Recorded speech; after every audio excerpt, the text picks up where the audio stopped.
I live in a small town called Julian in California. I had started renting an apartment in some guy's two-family house. I was browsing Craigslist daily for some cheap furniture to fill the apartment with, or maybe even free furniture if I was lucky. After a week of looking for specific items like a living room couch and TV stand, I stumbled across an ad titled in all capitals, "Giving away Maplewood TV stands mint condition."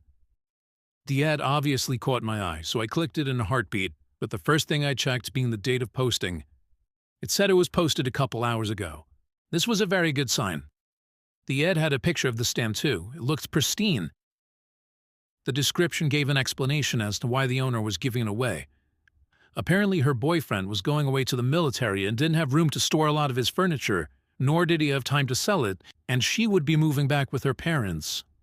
There was a number attached to the ad which said call or text. I shot the man a text expressing serious interest in the stand. First thing I noticed was the green text, meaning he didn't also have an iPhone. That was always annoying to see because usually that meant the person would take longer to respond and I couldn't see when they were typing. However, the person got back to me surprisingly fast. She introduced herself as Anna and said I could come take a look at that stand the same night at 9 when she would get home from work, if I'd like to. I got back to her within 10 seconds saying, "Yeah, absolutely." She sent me her address, I thanked her, and she didn't respond after that. Come 8 o'clock, I sent her another text just to confirm that I could still come. She didn't answer.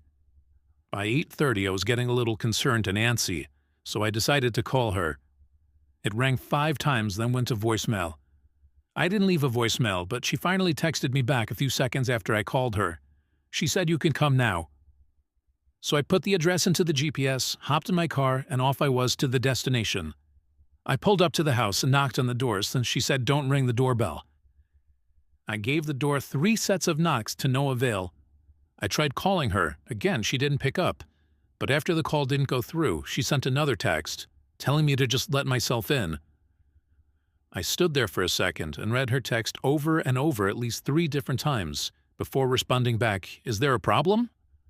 I thought it was weird that she was telling me to let myself in. She didn't respond to that text, though, so after a few seconds of thinking it over, I grabbed the doorknob and pushed open the door. It made a very distinct and alerting sound, so I was positive Anna could hear it from wherever she was. I shut the door. It was on the darker side in the house, mainly because it seemed like a lot of the curtains were shut. It also had a very distinct, mildewy, cottony smell. I heard a voice call out from upstairs telling me to come up. I said, "All right, be right there." But her voice sounded weird. I couldn't quite put my finger on it. Halfway up the stairs, I called up, "Anna, right?"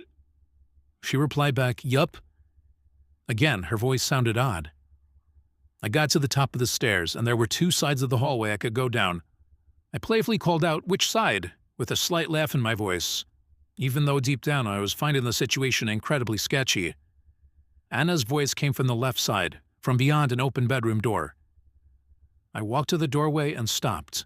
I didn't enter the room, though it was a massive room mostly void of furniture. I poked my head into the room and didn't see anyone. "Anna?" I said. No answer. I was already inching back away from the doorway. "Anna," I said one more time. This time she replied, "Over here, just come inside."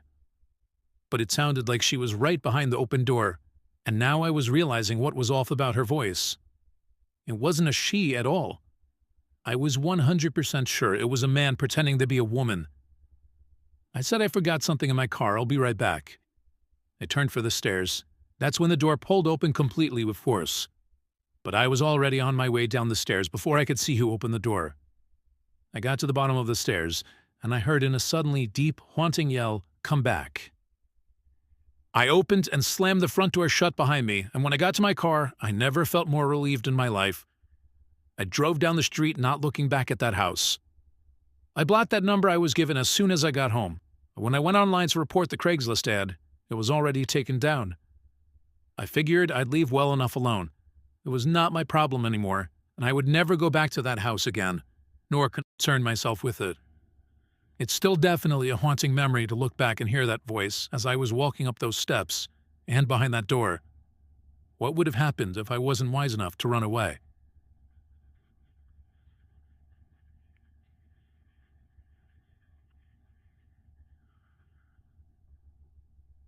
I'm sharing this life experience of mine with the internet as a public service announcement to be careful on Craigslist or any similar websites. I happen to be browsing the for sale section of Craigslist trying to find a used laptop. One listing really got my attention, some Dell touchscreen laptop for $250. It looked like it was in good shape with very few minor cosmetic imperfections. I texted the owner, who introduced himself as Dave, and told me I could come pick it up that same night. He offered to meet halfway somewhere so that I wouldn't have to drive all the way out to his place. I live in the countryside, so he lived a solid 10 miles away, which would equate to a 20 to 25-minute drive. Since there aren't many notable places near either of us, we agreed to meet at a 7-Eleven parking lot. I got there at the agreed-upon time, which was 10 p.m. sharp. I waited around for a few minutes, then I decided I was going to give him a call. But just as I took my phone out of my pocket to call him, his name came up on my phone. He was calling me. I picked up, skipping the hello, and just said, "Dave, what's going on?" There was a loud background noise on his end, maybe from his driving. There was an initial moment of silence before he started talking. He said he wouldn't be able to make it all the way to 7-Eleven because his car was making weird noises and he didn't want to go too far from home. So he pulled over to the side of the road off some side street. But when we say side streets out here, we don't mean side streets surrounded by buildings or houses. Side streets out here usually mean roads with no streetlights and surrounded by forest or farms. He gave some bizarre description of where he was. There was no way I'd be able to find it ordinarily, so I had him send me his location through his phone. He really was just parked on the side of some side road somewhere. I really didn't know if I was comfortable going at this point. It seemed way too suspicious. I'd heard all about those Craigslist horror stories before, and this seemed like the cliché build-up to one. Against my better judgment, I started driving over to Dave's location anyway.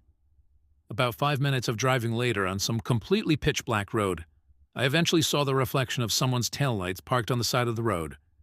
So it had to be him. I pulled up behind the car in the grass next to a large cornfield but kept the car running. I turned my headlights off for a second, and it literally became blackness in every possible direction. So I turned the headlights back on. Weird though, I didn't see any light from his car, not even the light from a phone. I called him again. He picked up on the first ring and said he had to run into the crops to take a quick piss and to just get into his car so that when he gets back he could quickly show me his laptop. He hung up before I could even get my response in. This was too weird for me. I really didn't know what to do. I guess I figured I'd step out of the car and just wait behind the door for this Dave person to come out. He said he went into the crops, so I kept my eyes on the right side of the road by the crops. What a strange place to have any kind of exchange other than a drug deal. It didn't seem right at all. I stood right by my car door for the longest time, easily 2 or 3 minutes. There was no way he was peeing for that long. It was starting to seem like it was time to go. I'd give him another 30 seconds, I figured. In the final moments of my waning patience standing there, I thought I heard brushing around coming from the crops. I kept doing double takes from one side of the crops to the other. "Dave?" I yelled. The brushing sounds in the crops faded away, but a crackling leaf or two from behind my car made me turn to see someone sneaking up on me from behind my car. Exactly what I feared would happen, but that didn't make it any less horrific as I jumped into my car and floored it before the door was even fully shut. I literally loved myself for thinking to leave the car running. If I'd turned it off, I may not have escaped in time. Deep down, I kind of knew the situation was far too suspicious to be real. But really, do any of us ever expect things like this to happen? These things are only supposed to happen in horror movies. You're not actually supposed to experience them for yourself. I guess it just remains a story to tell friends and family for years to come.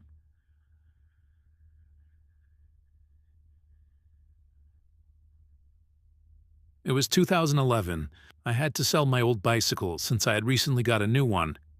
It wasn't a piece of junk, so I figured I could get a couple $100 for it.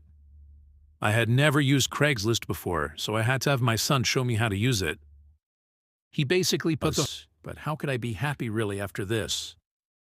The cop said given that they were trying to break into the bathroom, they were most likely going to kill me, which scares the hell out of me to think about. That was the one and only time I ever used Craigslist.